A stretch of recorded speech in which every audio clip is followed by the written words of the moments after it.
Good evening and welcome. Today we're continuing our program on the homebuyer education brought to you by the Schuylkill Valley chapter of credit unions. And we're going to continue. This is our last session we have, Life as a Homeowner. I'm Bob Zwolinski. I'll be your host this evening. And with me we have a special guest returning again is Dave Mattes. Dave's with he's representing the Redding Burks Board of Realtors. Dave, welcome back again. Thank you for joining me. Thank you so much. It's good to be here. Great. So let's go ahead and get started, look at what we have on board for our program this evening.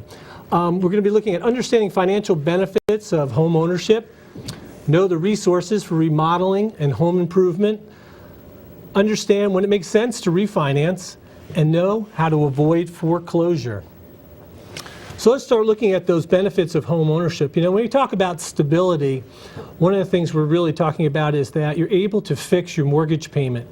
It would be primarily your principal and interest, yes, but that's a big part of what your mortgage payment is. And now if you compare it to rent, rent will go up each year. So that's going to keep your payment more stable.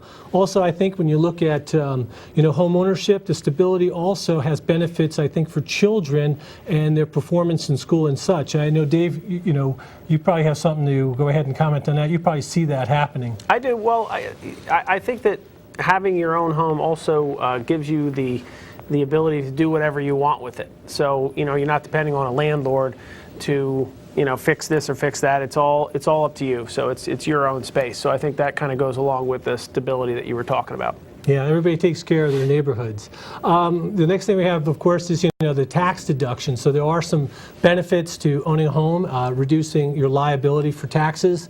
Appreciation. The good thing about appreciation is that as you stay in that home in the long term and you go to move up into the next home, you'll be able to take that appreciation and apply it to a nice down payment on your second home. So it's a great stepping stone, home ownership, to getting into that bigger home. And I guess, Dave, you work with a lot of people that are repeat buyers, so you probably also see that they do come in with some money from their previous home. Hopefully they do. We've gone through a period over the last couple of years where the appreciation has been very flat. So, that kind of got stunted a little bit, but if you're in it for the long haul, the chances are really good, that you've been paying down your payment and then values will begin to increase, so you should be able to trade up. Yeah, I mean, if you look at history, of course, the appreciation is, in the long term. Of course, increase your net worth as you're paying down that mortgage. The more value your home increases, the more of your net worth will increase. Borrowing power, the home equity. We'll talk a little bit more about home equity loans, but the borrowing power comes from the fact that when you need to borrow, your home is a great asset to use to borrow against. A lot of lenders will use it. Also, the least costly type of loan you can get. So let's take a closer look at the tax deduction. When you buy a home, we're going to compare this maybe to renting. And again, renting is not bad. I mean, it's, for, let's just say home ownership's not for everybody, but you may have, for tax deduction, the mortgage interest, the property taxes, and in a lot of cases, the private mortgage insurance is also now tax deductible. So here you're providing a roof, over your head, and you're also providing a tax deduction, and that lowers the amount of your taxable income.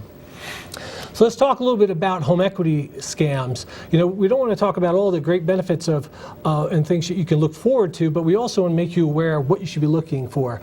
If you're looking at home equity loans, equity stripping, that's where you get these loans that have a lot of fees attached to them, and they just eat the equity up in that home. And you have to be really careful. They're similar to, what we call in the credit card industry, these fee harvesting type of cards, where you don't get a lot of the credit itself, but they're just collecting a lot in fees. Loan flipping, you may have a relationship with someone who's working, in a home equity type of loan business, and they're constantly getting you to refinance and flipping over that loan, and there they are collecting a lot of fees each time they do it. Credit insurance packing. You might have some life insurance that's associated with that loan. Really take a look at it. Talk to the insurance agents. You probably can get better coverage, as well as less expensive, more comprehensive coverage from an insurance agent. Talk to the experts. They'll help you out with that. Bait and switch. Not much there to say. Just be careful. Make sure what's advertised you understand. Listen, you have a lot of resources. You can stop in the credit union.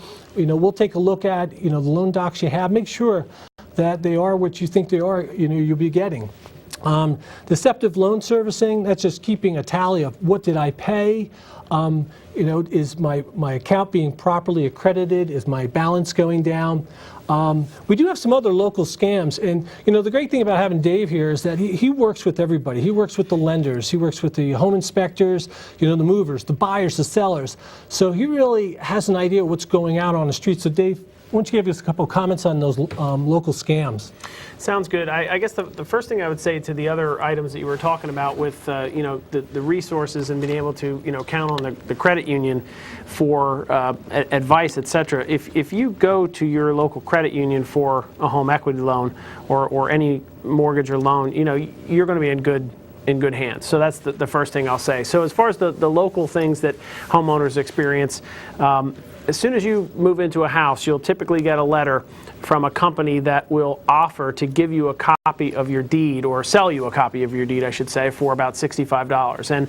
And it's very official looking, and all the information that they have is all from public records. And here's the thing: you already have a copy of your deed in your loan package, and there's a copy at the courthouse, and that's really where it's the most important, that it is a recorded item. So you most certainly don't have to take advantage of that, because again, it's just wasting money. And then there's another one, which we're going to talk a little bit about, appealing your assessment, but also very official letter that will arrive from a couple of places where they will offer to assist you with appealing your assessment to get your taxes lowered.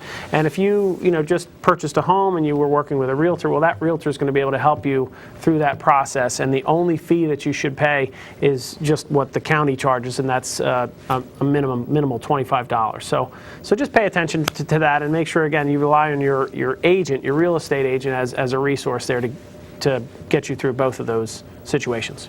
Yeah, if you got any questions, go ahead and ask somebody before you react to it. We'll be on the lookout for you. Let's talk about protecting yourselves. Don't take out a home equity loan you can't afford. Don't get in over your head. How about signing documents you haven't read? Don't do it. Make sure you read them, you understand. Most of the documents today are written in more of a plain language we all can understand. Don't sign any documents with blanks. Go ahead and draw a line through there. Put something in it. Don't allow it to be signed, with any type of blanks. Don't let anyone pressure you into a loan. There's a saying: if they're really fighting hard to get you to buy something, well, it's probably not very good for you. Don't let a promise of extra cash or lower monthly payments cloud your judgment. Don't get too excited about, hey, I'm going to have this opportunity, I'm going to get all this money, and I have all these things I want to go do. Just keep it in perspective, and just say, is this really worth what I'm getting? And don't deed your property to anyone. There are some of these people out there that will prey on you because you might be in a tight situation, and they'll just say, hey, you know what, it's okay, come on over, and they'll put the deed into their name, and now the ownership is gone. Understand that mortgage that you originally signed, it has a due on sale clause. That protects the lender. It has to be paid off before that title gets transferred. So just a heads up. And I know we're talking a little bit about short sale. Dave, you got something you can add on that one? I do. We threw that on there because very similar situation to deeding your property over to somebody. You may be in a distressed situation and maybe considering, having the house go to foreclosure or doing a short sale, which is to, prevent a foreclosure. But there are actually people out there whose business is solely to get you to sign your rights to your home over to them. They will negotiate everything, to get a short sale approved for you. So there's a benefit there, but the bottom line is there's a tremendous benefit for them in the process. So, you just want to talk to a real estate agent before you, go down that path. Yeah, I think you're right, Dave. They do treat it like a business. It looks legitimate. They look like, they're professionals at this. You really need to be aware of these things. Let's talk about remodeling and home improvement tips. Ask which projects increase resale value. I think most people would agree it's probably going to go over to the kitchen, the bathrooms, etc. But I know Dave will jump in shortly and talk about what he sees out there happening and what adds value. Determine who will do the work, you or the contractor. it might seem a lot less expensive to go ahead and do the work yourself. I can tell you from experience that once you make an error, the cost just went up double. The savings are gone, and sometimes it's good to go ahead and get a good contractor and let them, take everything. Know, how to hire a reputable contractor. Contractors, they have to have insurance. They've got to, in a lot of cases, registered with the city or the municipality.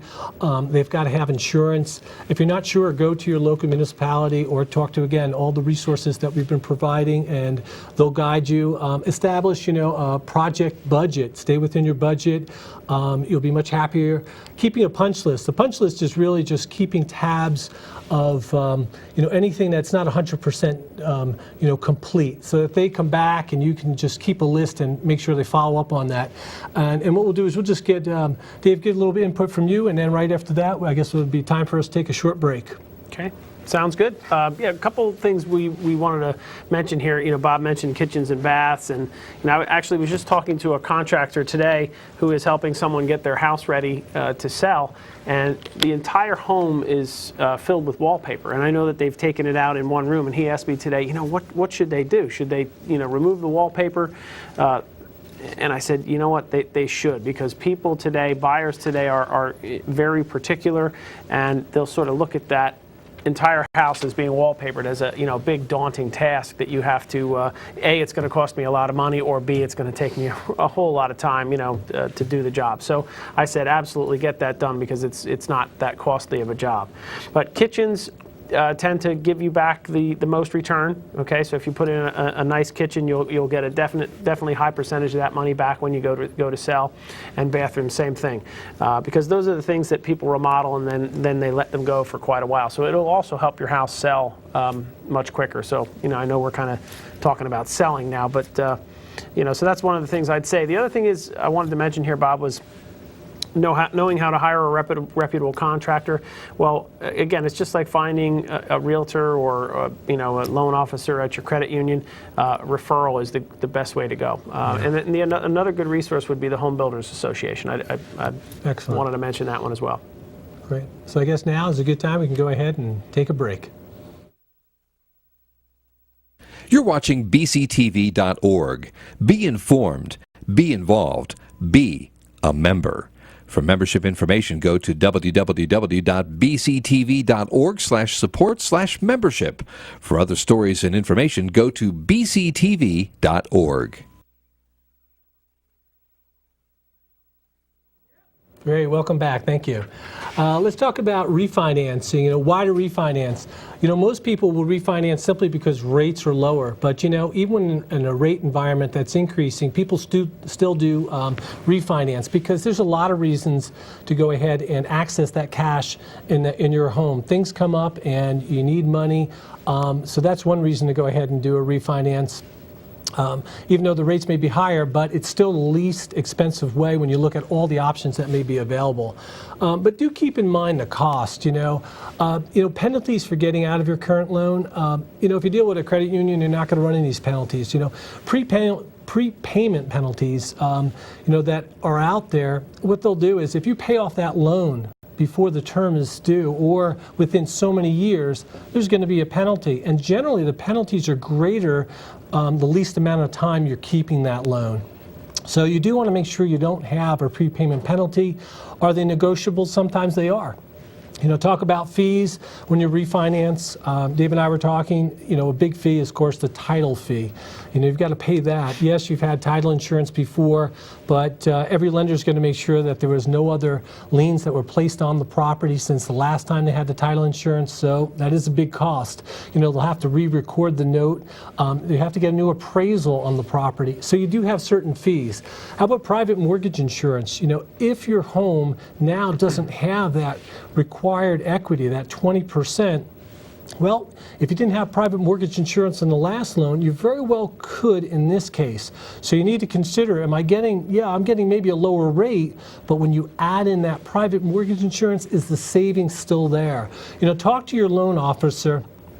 at the credit union because they might have some other opportunities combining loans. I'll talk quickly on modification. If your lender keeps the loan, I know at Sun Federal we do this for a lot of our members, we can modify the note. That just means we're not going to go through the refinance, a lot less cost, and all we can do is just go ahead and change, that interest rate for them.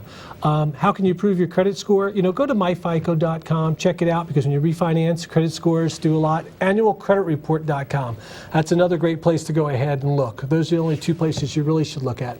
What to do when your ARM comes due. ARM's got a bad rap in the mortgage industry because of the way the product kind of modified into something it wasn't originally. But ARMs, they play an important role out there if they're used properly. ARM just really means an adjustable rate mortgage. Analyze your ARM contract. There are really a couple of components. It's really going to be the index, what makes it go up and down, sort of like the tide. What is the margin? That's the distance or the amount over that index. So if it was prime, how much over that do I have to pay? Prime, by the way, would not be a good product to use for a first mortgage. And then you add them both together. You've got your fully indexed rate. You have caps. How much can it go up each change? So there are certain things you want to go ahead and look at. Decide whether you're going to refinance, go to a fixed rate. You want to go to a new ARM with better terms. There are some really great programs out there. I know at Sun Federal we have a great ARM that we already know what the next change is going to be. When you know something, that first 10 years, it gives you that stability we talked about. Or you can just stay with the ARM, and take the rate adjustment. With rates, those indexes low, the rate may not go and change very much, and you'll stay there for whatever term is left for that new rate adjustment. And just weigh that closing costs, the refinance against your savings. The big thing is resist temptation to overextend. Some people will put you in ARMs because you might be able to purchase a little bit more, but you know what? Stay within your comfort level. You're better in the long run. I'm just going to ask Dave if you got anything you might want to throw in on those. Well, I think adjustable rate mortgages are something that you should look at if you're going to purchase or refinance. And I think you and I have agreed, Bob, that we're not afraid of adjustables. You mentioned that they got a bad rap during the boom because banks and credit unions came up with some really creative ways to get people into more house than they really should have qualified for. So, they got a bad rap, and then when they adjust to the permanent rate, then the rate went through the roof and just drove people essentially out of their houses. But if you were sensible about it, they worked. A couple of adjustable rate mortgages have worked for me. So I wouldn't be afraid of it. I would say it's just another option to consider if you're thinking about purchasing or refinancing. Yeah, and a reputable lender is going to go over everything. You're not walking into something, you don't know what's going to happen. They're going to explain not only how it's going to work today, but how it's going to work in the future. Let's look at some tips to avoid foreclosure. Talk to your lender. Try to get some workout options. The lender doesn't really want the home, so they're going to be eager to go ahead and talk to you. Talk to your credit union housing counselor. In case Sun Federal, that'll be me, so look for me. But they also have other people that we use, other trusted partners. How about talking to a realtor about a short sale? I mean, in this case, it'll be Dave. Prioritize debts and revisit the budget. Is there something else that you can cut out of your budget and increase the amount of money available for that mortgage? And also beware of predatory lending schemes. There's a lot of people out there that say they'll help you, but quite honestly, again, you have to just be careful. I think, Dave, you had one thing you wanted to go ahead and add on that. Yeah, I just, we bring this up, because we're talking about, life as a homeowner, and things don't always stay the same. Your job doesn't always stay the same. Your health doesn't always stay the same. Your situation changes. So that's why we bring that up. And I think one of the statistics that we learned when we started to, as real estate agents, as we started to learn more about how to help people through short sales, one of the statistics that we learned was that a very large majority of people that go to foreclosure never even pick up the phone and call a realtor. So as the process has gotten better and better, banks are getting a little bit better at it over the years as they progress through this situation. There's a very good likelihood that we could, with full cooperation of the homeowner, that we could complete a successful short sale, and that would do much better for your credit than a foreclosure, and it costs the bank much less. So it's kind of a win-win. Great. Good info. And again, you know, we've been giving you all kinds of resources. We have trusted partners to work with. We're here to help you. Let's talk about the checklist if you're ready. For purchasing, you got the budget. Remember, get pre-approved right up front. That's super important. Know your team. You know, we've been talking about this on the show. You got your loan officer, you know, the realtor, mover, home inspector. Ask questions. You've got the resources. Don't be afraid. Believe me, you know, we get asked all types of questions. We're really very eager to help you. Yeah, that's why we're here.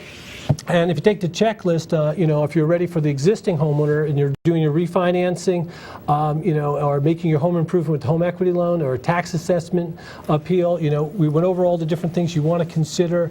Again, the realtor can play a great role in that tax assessment appeal. So just go ahead and look at that checklist. If you're ready, start contacting people. Let's look at some of the foreclosure prevention resources. You know, if you're running into some issues, you know, Hope Now. We've got Mortgage Town. You can also go to HUD at HUD.gov. Tremendous amount of resources out there to, legitimate resources to learn how to get through that situation. Yeah, absolutely. You've got the U.S. Department of Energy. I mean, how many people would think about, you know, that as a resource? So, you know, the great thing is you can go to bctv.org. You can replay all of these shows, and you'll have all that information right there on the screen for you. You know, you've got FEMA, Postal Service, Better Business Bureau. You know, there's a person that, or a group or organization can help you on that remodeling. Here we've got some other, you know, resources up there from CUNA, which is the Credit Union National Association. Some others here. I'll just go ahead and scroll through. I do want to get to a question. Here we've got the additional resources. Don't forget, you know, we've got all these credit unions that belong to the chapter. Each one of them is eager to hear from you, help you out. We've got trusted partners to put you in touch with. And we do thank you quite, you know, from the bottom of our hearts for staying with us throughout this program. We're out here to help you. We're a great resource. I did want to touch on a couple of things that we didn't have a chance because we had some great questions, but seller concessions, we haven't talked about that. Dave, how big of a role does that play? Huge, actually. Seller concessions in the Berks County real estate market are huge. Seller concession is when a seller can assist the buyer with money towards their closing costs. So without that, we would be in pretty sorry shape. So it's very, very common in transactions here in Berks County. So yeah, awesome. Absolutely. So if you've just got enough money for your down payment, you're a little bit short on the closing cost, you know, start asking about the seller concessions. You know, each program will have limitations what amount you can get back on depending on your particular situation. So ask your loan officer, then talk to your realtor, and they'll put together a package for you. Absolutely. I know we haven't talked too much about, you know, housing types. We covered different things, single families, condominiums, etc. But we didn't talk about multifamilies. So let's just get that in here before we end our program. Do you see a lot of demand for people who need a little help on paying a mortgage and they wind up buying a 2 or 3 family home? Well, I think it's a great idea for young people. Well, anyone really. I mean, if you're going to have an FHA mortgage, you can actually purchase a 2, 3, or 4 unit house and still get in with 3.5% of your own money. So it's a tremendous opportunity to have, again, someone else living in the house. They're right there in the same property, so you know there really shouldn't be too much funny business going on. A lot of people are, you know, afraid of being a landlord, but I think it's a great idea. You know, it's definitely something to investigate if you're, you know, just getting started in the home buying process. And of course, with interest rates being what they are, it's a tremendous time to think about investing in real estate as well. So yeah, I think it's awesome. I don't think enough people know that's an opportunity. Have someone else help you make your mortgage payment. I just want to go ahead and let you know again to go ahead and check out your local credit union. Talk to a loan officer, get all the information. We provided you with these great resources.